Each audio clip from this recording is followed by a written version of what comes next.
जब मृत्यु नजदीक दिखती है तो समझो कि चित्त वहां वैराग होता है।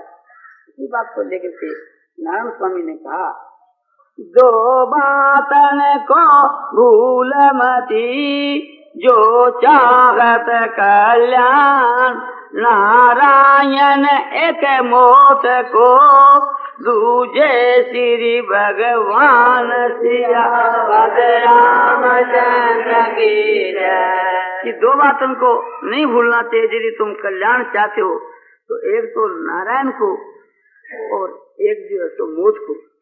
मौत को याद करने से उससे एक तो पाप नहीं बनता और एक मौत को याद कर लेने से भगवान का भजन नहीं छूटता। वो देखता है कि भी मरना है। तो संपूर्ण जो पदार्थ है ये सब काल के मुख में पड़े हैं और प्रत्यक्ष जो है सो समझो कि इसको काल सो ग्रास रहा है। यह बात जब ध्यान में आ जावे तो तुरंत वैराग। महाभारत के वन पर्व के वहां लिखा है कि यक्ष ने ये बात पूछी थी कि आश्रय क्या है, तो राजा युधिष्ठिर ने ये उत्तर दिया था कि रोज रोज जो है तो लोग यमलोक को जा रहे हैं। ये देख करके भी एक प्रकार से हम लोगों को अपनी मृत्यु जो तो निकट नहीं दिखती, ये आश्चर्य।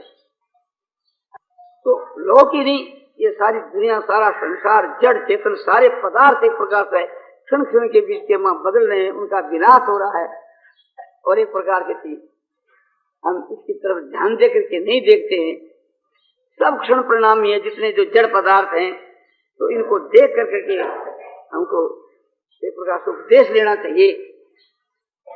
इस प्रकार से हम उपदेश लें तो हमारा बहुत ही शीघ्र कल्याण हो सकता है।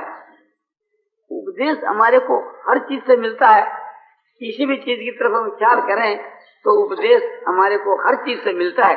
ये सभी चीजें हमारे को उपदेश दे रही, और जिस विषय का हम उपदेश चाहें उसी विषय का उपदेश हमको ऐसा मिल रहा है, किंतु हम ध्यान नहीं देते, विचार नहीं करते, इसलिए उसका विशेष असर नहीं होता।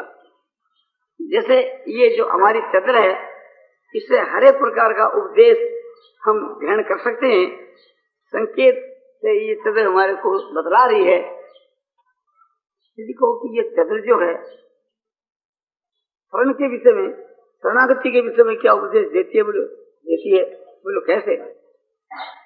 आप देखिए, ये जो चद्र है इसका जो मालिक है, जो कुछ करना चाहता है, ये समझो कुछ भी नहीं कहती। चद्र ने अपना सर्वस्व अपने मालिक के समर्पण कर रखा है।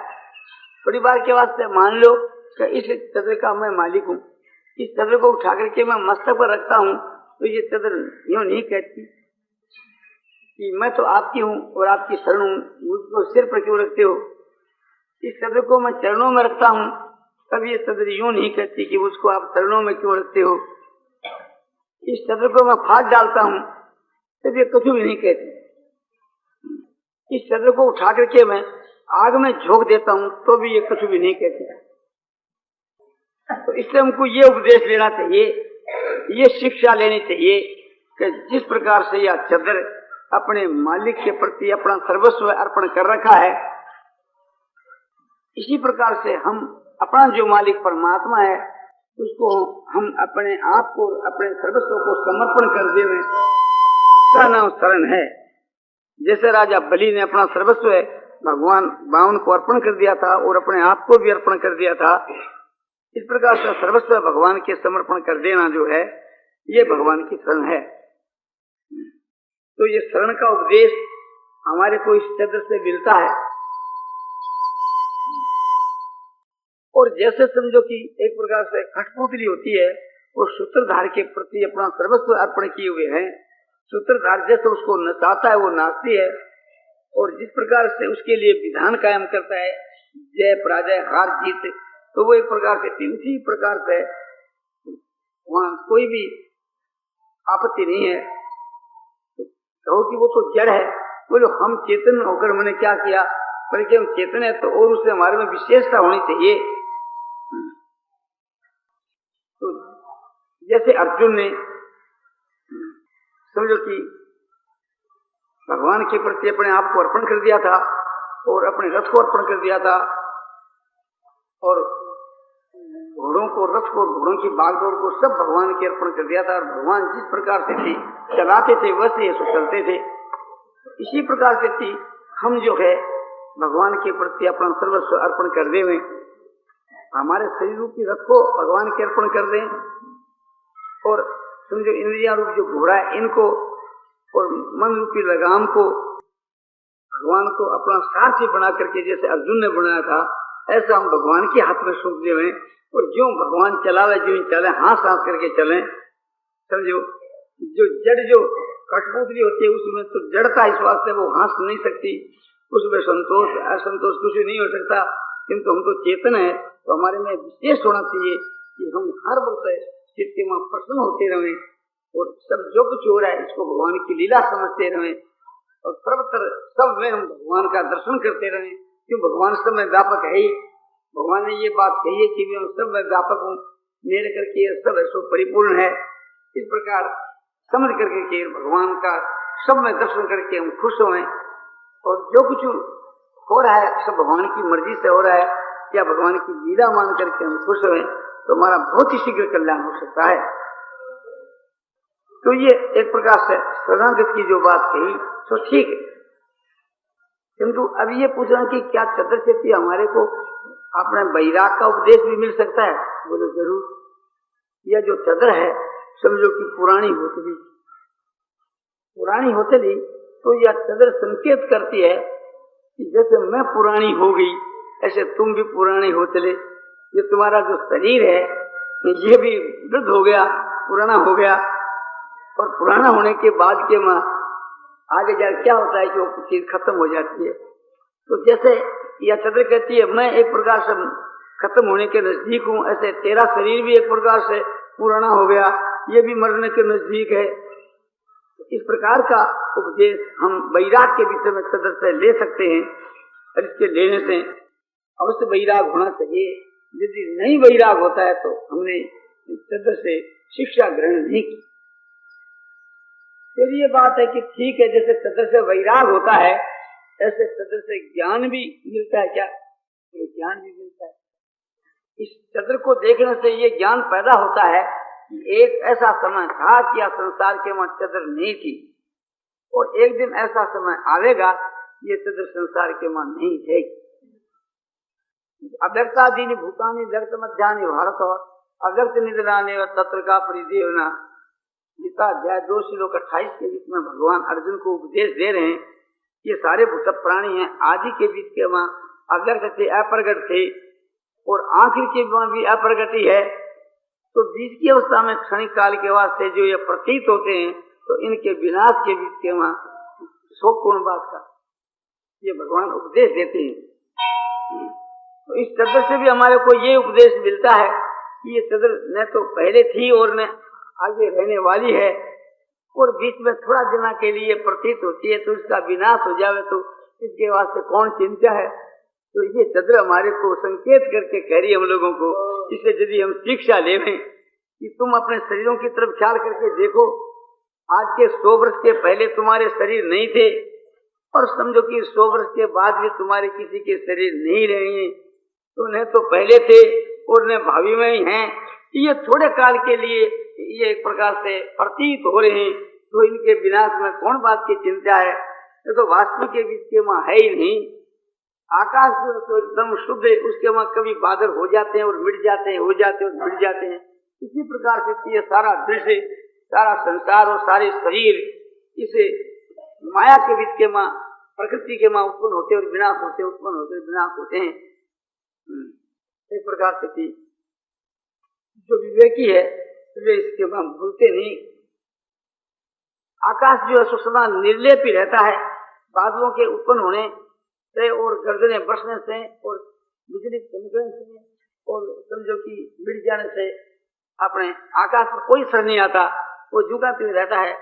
तो आकाश की जो है तो समझो कि आत्मा है, या यूं कहो कि परमात्मा है। उस परमात्मा में असृष्टि यूं उत्पन्न होती है, विनाश होती है, उत्पन्न होती है, विनाश होती है। परमात्मा कभी इसके विकार से विकारी नहीं होते, परमात्मा निर्विकार है। इस प्रकार का समझना ही ज्ञान है। तो ये अपने कहते कि भाई देह के वहां तुम्हारे जो अभिमान है वो बेकार है, समझा। तुम ये सोचो कि देह जो है तुम्हारा उत्पन्न होता है और विनाश होता है, जैसे आकाश में बादल उत्पन्न होते हैं और विनाश होते हैं, जैसे यह चंद्र जो है तो एक दिन उत्पन्न हुई एक दिन विनाश हो जाएगी, यह संसार के मान नहीं रहेगी। तो आप कहती है इसी प्रकार से यौन मात्र पदार्थों की यही दशा है। जितने जो पदार्थ तुम्हारे को दिख रहे हैं न तो कभी पहले थे और न ये रहने के हैं, इसलिए क्षणिक काल के वास्ते जो प्रतीत होने वाले जो पदार्थ हैं उनको सत्य समझ करके और उसे के संयोग और वियोग में सुख और दुख का एक प्रकार से कल्पना करना है, ये मूर्खता है। ये एक प्रकार से ज्ञान का उपदेश इस तरह से मिलता है कि देखो स्वप्न के बीच के वहां स्वप्न के शरीर में मनुष्य अहम भाव कर लेता है और उसे में बहुत पदार्थों में ऐसा ममता का भाव कर लेता है कि ये शरीर में पूरे संसार के पदार्थ मेरे, अरे वे दूसरों के। जिनमें प्रबुद्धि है उसके वहां तो द्वेष होता है, जिसमें हंग बुद्धि है उसके वहां राग। इस प्रकार से राग द्वेष और हर्ष शोक होते रहते हैं स्वप्न काल के बीच के वहां। किंतु जब आंख खुल जाती है तो फिर मालूम होता है कि कहाँ तो वो संसार और कहाँ हंता ममता और कहाँ तो राग द्वेष और कहाँ हर्ष शोक, सब एक प्रकार से समझो कि आपने आंख खुलने के बाद में ज्ञान हो जाता है कुछ भी नहीं है। तो जैसे स्वप्न का संसार है इसी प्रकार का यह संसार है। वास्तव के भीतर के बीच के वहां जो कुछ प्रतीत होता है वो तो है नहीं और जो है वो प्रतीत होता नहीं। यह सारी संसार जो स्वप्नवत है, जब इस प्रकार का ज्ञान हो जावे तो बस समझो कि आंख खुल जावे, यानी ज्ञान रूपी नेत्र खुल जावे, फिर इसका सुधार होकर के उद्धार हो जावे। तो ये बात भी हमारे को इस चंद्र से मिलती है और चंद्र से हम लोगों को विचार करके देखें तो समझो कि कर्तव्य का उपदेश भी मिलता है, कर्म का उपदेश भी। कर्म का उपदेश कैसे, या चंद्र जो है सो अपने निष्काम कर्म योग का उपदेश भी देती है। निष्काम कर्म योग का उपदेश चंद्र से कैसे मिले कि संकेत, ये बोलती तो नहीं, इससे तो एक प्रकार से संकेत से समझना पड़ता है। इस चंद्र को देखने से भी स्वाभाविक ये ज्ञान होता है ये कौन काम की चीज है। तो देखने से आता है कि ओढ़ने की चीज है और दूसरी बात के बिछाने की चीज है, बिछा भी सकता है और बोले चाहते इसका कोई कपड़ा भी सिमा सकता है। त्वचा जो है चमड़ी, इसकी रक्षा के काम की चीज है और कोई काम की चीज नहीं, खाली इससे शरीर की रक्षा हो सकती है। समय के अनुसार शरीर की रक्षा हो सकती है। हमारी जो त्वचा जो इंद्रिय है, चमड़ी जो है, उसके ये मदद करती है। बहुत बलोटों का काम की चीज नहीं, ये कोई खाने की चीज नहीं, कोई एक इसको खा नहीं सकता। यदि कोई पशु खावे तो हम लोग हंसते हैं कि देखो ये पशु है सो गाय है सो मूर्ख है, ये खाने की चीज थोड़ी है। ये कोई सूंघने की चीज भी नहीं कि इसमें कोई गंध आती हो, इसमें कोई शब्द भी सुनाई नहीं देता कि जो हम कान के लगा कर इसमें कोई शब्द ऐसा सुने। तो न तो ये कर्ण इंद्री का विषय है, न कोई नासिका इंद्री का विषय है, न कोई जीवा इंद्री का विषय है और न कोई नेत्र का विषय है। ये तो केवल समझो की त्वचा का विषय है और कोई काम की चीज ये नहीं है। तो ये चंद्र कहते हैं कि जिस प्रकार से मेरे विषय में इतना सूक्ष्म विचार किया, ऐसा तुम अपने शरीर के विषय में भी सूक्ष्म विचारो कि ये जो तुम्हारा शरीर और इसके मां जो इंद्रियां और मन बुद्धि, इसमें तुम बैठे हो, तो एक प्रकार से ये क्यों नहीं विचार करते। जैसे चंद्र को देख करके ये विचार किया कि चंद्र कौन काम की चीज है, ऐसे तुम्हारा जो शरीर है कौन काम की चीज है, इस पर भी थोड़ा विचार करके देखो। ये तुम्हारा जो शरीर है, इस तुम मर जाओगे, इसकी खाक हो जाएगी, तो न इसकी वो खाक किसी के काम आवेगी, न जड़ी हड्डियां भी किसी के काम आवेगी। और ये जो तुम्हारा शरीर है ये एक प्रकार से इस काम की चीज है कि इससे सबकी सेवा बन सकती है और सबकी सेवा के लिए भगवान ने तुम्हारे को ये शरीर दिया। और ऐसे शरीर को पाकर के ठीक इसका उपयोग नहीं करोगे तो समझो कि तुम अपने कर्तव्य से गिरोगे और इसका नतीजा खराब होगा। कि चदर से हम लोग काम लेते हैं, किंतु चदर एक प्रकार से बदले में हम लोगों से कुछ भी काम ये नहीं लेती। तो ये चदर हमारे को निष्काम भाव से खिलाती है कि ये अपना जो शरीर है इससे दुनिया की सेवा करनी चाहिए और उसके बदले में कुछ लेना नहीं चाहिए। देना चाहिए, लेना नहीं चाहिए। ये कर्तव्य तो हमको ये चदर तो बतला रही। लेना जो है वो तो एक सिर पर भार बढ़ाना है और बोझा बढ़ने से संसार सागर के मां डूबना है, और देना है वो हल्का होना है। तो इसलिए देना ही देना चाहिए, लेना नहीं चाहिए। जो आदमी किसी नदी के पार जाना चाहता है तो वो एक प्रकार से जल का त्याग करता चला जाता है तो उस पार चला जाता है, और जब जल का त्याग करना छोड़ देता है, पानी निकालना छोड़ देता है, वहीं डूब जाता है। तो जब तक हम जीते रहें, समझो कि ये संसार के जो पदार्थ और भोग हैं इसका त्याग करते रहें तो उस पार चले जाएंगे, और जहाँ त्याग करना बंद किया वहीं डूब जाएंगे। तो ये चंद्र हमको ये बात सिखला रही है। चंद्र ये बात बतला रही है कि चंद्र कहती है कि मैं देती हूँ सबको आराम, किंतु मैं बदला में किसे देती नहीं। तो ये बात तुम सीख लो कि तुम दो और ले मत। तो चंद्र तो कहती है कि मैं एक अंश मात्र का सुख पहुंचा सकती हूँ, कवचा को सुख पहुंचा सकती हूँ, और कान को और नासिका को, जीवा को मैं कुछ नहीं पहुंचा सकती। और तुम तो मनुष्य हो, तुम सब कुछ कर सकते हो। हम पशु को देखते हैं, गधे को देखते हैं, देखकर यही ज्ञान होता है कि ये भार ढोने वाला पशु है। हम गधे से वेद पढ़ना चाहें या वेद बढ़ाना चाहें तो काम नहीं हो सकता।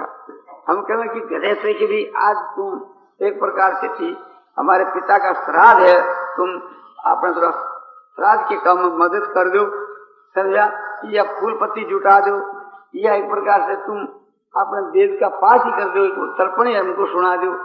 तो ये लोग कहेंगे अच्छा मूर्ख है, वो काम गधा नहीं कर सकता, वो तो बोझा ढो सकता है। तो तुम्हारा जो ये शरीर है, मनुष्य का शरीर, ये सबकी सेवा आपने कर सकता है। उसका ये कर्तव्य है कि सबकी सेवा करना निष्काम भाव से। तो ये सब दुनिया को सुख पहुंचा सकता है, सारी दुनिया को सुख पहुंचा सकता है। तो उसका ये कर्तव्य है कि सब को भोजन देकर के भोजन करे, जल देकर के जल पीवे। यदि वो सबको भोजन कैसे दिया जा सकता है, इसके लिए हमारे शास्त्रों में बताया कि बलि विश्व करने से सब दुनिया को भोजन पूंज जाता है। अग्नि के मां जो आहुति दी जाती है वो सूर्य को प्राप्त होती है, और सूर्य के द्वारा वर्षा होती है, और वर्षा से संसार के मां अन्न होता है, और वो सबको प्राप्त होता है। अन्नाद भवन्ति भूतानि पर्जन्यादं संभव विज्ञात भवति पर्जन्यो यज्ञ कर्म समुद भवे। अन्न से ही सारे भूत प्राणों की उत्पत्ति होती है, सबका पालन होता है, और वह अन्न जो है सो वर्षा से उत्पन्न होता है, और वो वर्षा है सो हम जो यज्ञ करते हैं, उत्तम जो कर्म करते हैं, उसके फलस्वरूप के में यज्ञ होता है। और उत्तम जो कर्म है ये मनुष्य के द्वारा होते हैं, हम मनुष्य, तो इसलिए हम मनुष्यों को उत्तम कर्म करने चाहिए। और उत्तम कर्म यही है कि सबको भोजन देकर भोजन करना। तो ये बलि विश्व जो है इसमें सबको भोजन दिया जाता है। अग्नि में जो आहुति दी जाती है, पत्नी जो परमात्मा को, फिर प्रजापति ब्रह्मा को, सब देवताओं को आहुति दी जाती है। उनकी तृप्ति से सबकी तृप्ति हो जाती है, परमात्मा की तृप्ति से सबकी तृप्ति हो जाती है। तो ये बड़ा उत्तम भाव, ये भाव ही तो कल्याण करने वाला है। इस बात को ख्याल में रख करके और हम लोगों को सबको भोजन देकर भोजन करना चाहिए, अर्थात बलि विश्व कर करके भोजन करना चाहिए। बलि विश्व लेकर जो भोजन करना उससे पापों का नाश होता है और शांति मिलती है। यक्ष शिशा सिना संतो मुचनते सब किल विषयी भुंजते थे तोरम पापा ये पचंत्यात्मकार नाम। ये बात भगवान ने गीता अध्याय 3 श्लोक 13 में कही है। इसका यह है कि यज्ञ से बचे हुए अन्न को खाने वाले संत सब पापों से मुक्त हो जाते हैं। और जो आदमी समझो कि अपने शरीर पोषण के लिए भोजन बना करके खाता है वो तो पापी पाप को ही खाता है। इस प्रकार से उसकी निंदा की गई है। तो इस बातों को सोच करके हम लोगों को नित्य बलि विश्व करना चाहिए। उसके करने के न तो कोई विशेष समय लगता है, 3 मिनट का समय काफी है, और न उसके वास्ते कोई पैसे भी खर्च होते हैं। मामूली समझो कि रोज 2-4 पैसे खर्च होते हैं, अपने भोजन में से थोड़ा हिस्सा निकाल ले, समझो कि एक मुट्ठी भात से काम हो जाता है। और वो भात भी या तो अग्नि के मुख में या गऊ के मुख में उसका उपयोग भी ठीक होता है, या मनुष्य के मुख में दिया जाता है तो देखने के मां भी उपयोग ठीक होता है, और परिणाम भी शास्त्रों में उसका अच्छा बतलाया है। इसलिए समझो कि ऋषि मुनि लोग और समझो कि अपने अच्छे जो गृहस्थी हैं वे लोग अपने नित्य प्रति बलिष्ठ किया करते थे, और अतिथि को देकर के भोजन करा करके भोजन किया करते थे, जिससे उनका जीवन सफल हो जाया करता था। तो हम मनुष्य हैं, हमको मनुष्य उचित कर्म करने चाहिए। तो मनुष्य एक प्रकार से सब कुछ कर सकता है। हम लोग कोई वक्त में जो तर्पण करते हैं तो प्रथम जो है तो तर्पण का जो जड़ है उससे देवताओं को अपने तर्पित करते हैं, उसके बाद के बीच के वहाँ समझो कि अपने ऋषियों को, और फिर मनुष्यों को, और फिर पितरों को, और फिर यान मात्र भूत प्राणियों को, सभी को एक प्रकार से उससे तर्पित करते हैं। तो ये बहुत ही अच्छा है। तो भाव इसका यह है कि सबको जल दे करके फिर जल पीना, कितना उनका भाव है। तो ये काम मनुष्य कर सकता है, कोई पशु पक्षी नहीं कर सकते। इसी प्रकार से और भी जितने जो बहुत से काम मनुष्य उचित है वो करने चाहिए। मनुष्य सबकी सेवा कर सकता है, समझो देवताओं की, पितरों की, ऋषियों की, मनुष्यों की, पशुओं की, जानवरों की, पशु पक्षी, कीट पतंग आदि जितने दुनिया में जानवर है उनकी सबकी सेवा कर सकता है। तो मनुष्य कर सकता है। मनुष्य के समान और कोई दूसरा प्राणी नहीं है कि जो सबकी सेवा कर सके। तो ये कर्तव्य हमारे को अपने चद्र से मिलता है। तो चद्र जो है ये हमको सिखलाती है कि मुझको देख करके जो एक ज्ञान पैदा होता है कि किस काम की चीज है, और उसी काम में तुम मुझको काम में लाते हो। इसी प्रकार तुम अपने शरीर को भी देखो कि ये शरीर कौन काम की चीज है, ये मनुष्य का शरीर किस काम की चीज है, ऐसा समझ करके और इसे को उसी काम में लगाना चाहिए। ये मनुष्य का शरीर परमात्मा की प्राप्ति के लिए मिला है, किंतु जो मूर्ख इस बात को नहीं समझ करके और विषय भोगों में लगा देता है उसके लिए तुलसीदास जी तो निंदा करते हैं कि नरतनु पाए विषय मन देगी, पलटी सुधा से सास बीत लेगी। जो मनुष्य के शरीर को पाकर के विषय भोगों में मन लगाता है वह मूर्ख अमृत के बदले के वहां विष को ऐसा ग्रहण करता है। ये मनुष्य का शरीर समझो कि भोगों में लगाने के लिए नहीं मिला है, परमात्मा की प्राप्ति के लिए मिला है। तो परमात्मा की प्राप्ति के जो साधन है और जो परमात्मा की प्राप्ति है सब अमृत के समान है। तो इसकी अवहेलना करके हम भोगों के वहां अपने शरीर को लगावें, मनुष्य शरीर को लगावें, तो अमृत के बदले में विष का बदलना है। उस अमृत के पान से भी तो मुक्त हो जाता है, वो तो अमर हो जाता है। और विषयों के भोगने से जैसे विष के भोगने से मनुष्य मर जाता है, ऐसे विषयों के भोगने से जन्मता मरता रहता है। तो ये सब बातों को सोच करके जिस काम के लिए हम आए हैं उस काम को शीघ्र कर लेना चाहिए। मृत्यु का कोई भरोसा नहीं है, समझो कि क्षण में हार्ट फेल होकर के मनुष्य की मृत्यु हो जाती है। हमारे पास में कोई ऐसी गारंटी नहीं, या हमारा शरीर कोई वज्र का नहीं, समझो कि हम लोगों को अवश्य मरना है। और उस मृत्यु का हमको ज्ञान नहीं है कि भी कब आकर मृत्यु प्राप्त हो जाए। अभी 1 घंटा के भीतर में मृत्यु आ जाए या 1 मिनट के बाद ही मृत्यु आ जाए तो हम ना नहीं कर सकते। सब काम छोड़ करके हमको उसी वक्त जाना होगा।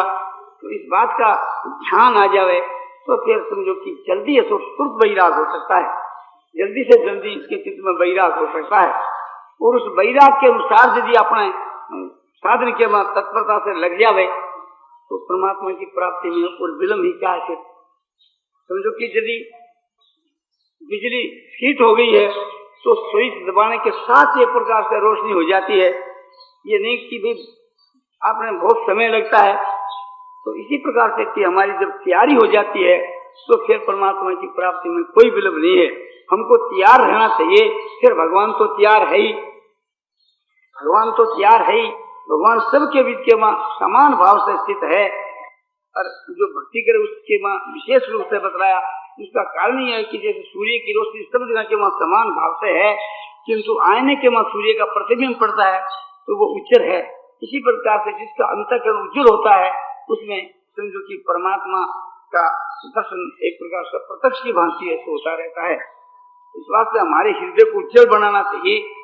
मन के भीतर के बीच के मां जो मल विक्षेप आवरण है उसके नाश के लिए हमको मल के नाश के लिए निष्काम कर्म करने चाहिए जो बतलाए, या ईश्वर के नाम का जप करने चाहिए जो बतलाया गया, और विक्षेप के नाश के वास्ते परमात्मा का ध्यान करना चाहिए, और इस आवरण दोष के नाश के वास्ते सत्पुरुषों का संग, और सत्पुरुषों का संग नहीं मिले तो सब शास्त्र का अभ्यास करना चाहिए।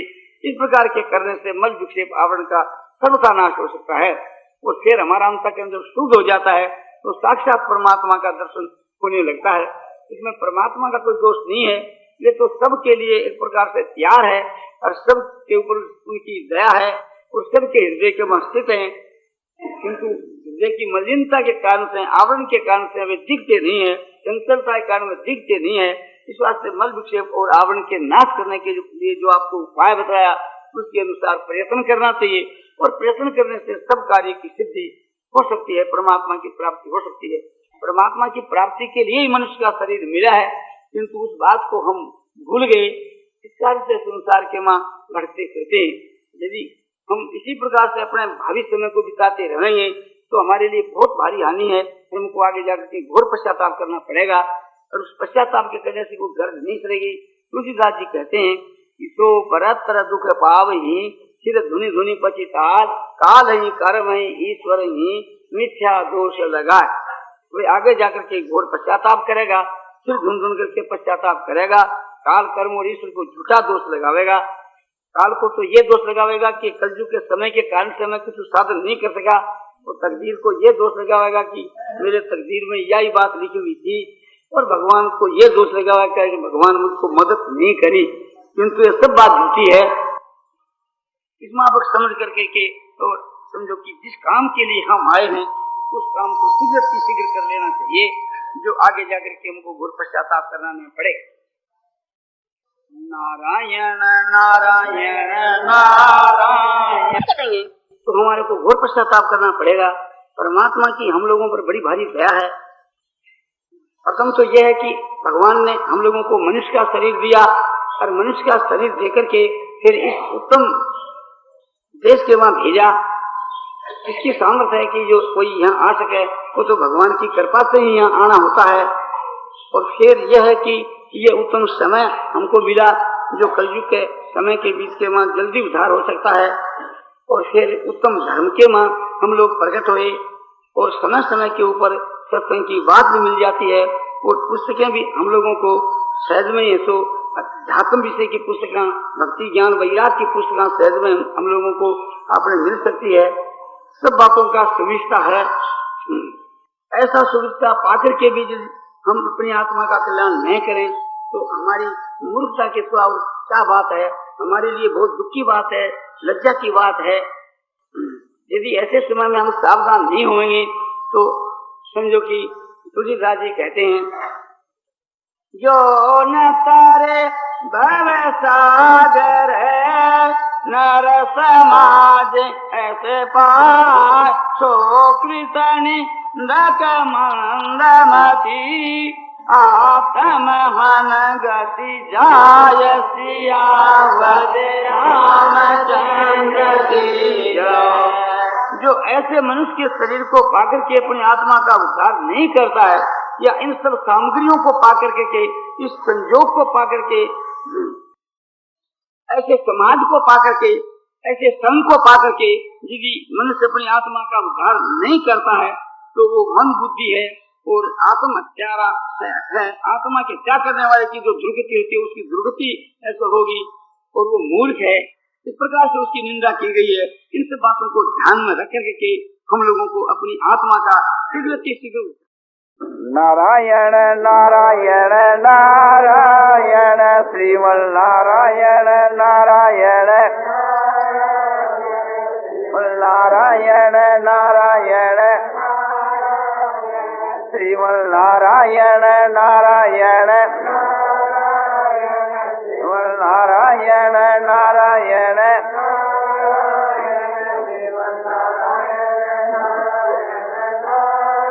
आनंद है आनंद है आनंद है आनंद पूर्णानंद पूर्णानंद अपारानंद शांतानंद घनानंद अचलानंद ध्रुवानंद नित्यानंद बोधस्वरूपानंद ज्ञानस्वरूपानंद आनंदी आनंद आनंदी आनंद आनंदी आनंद शांति शांति शांति।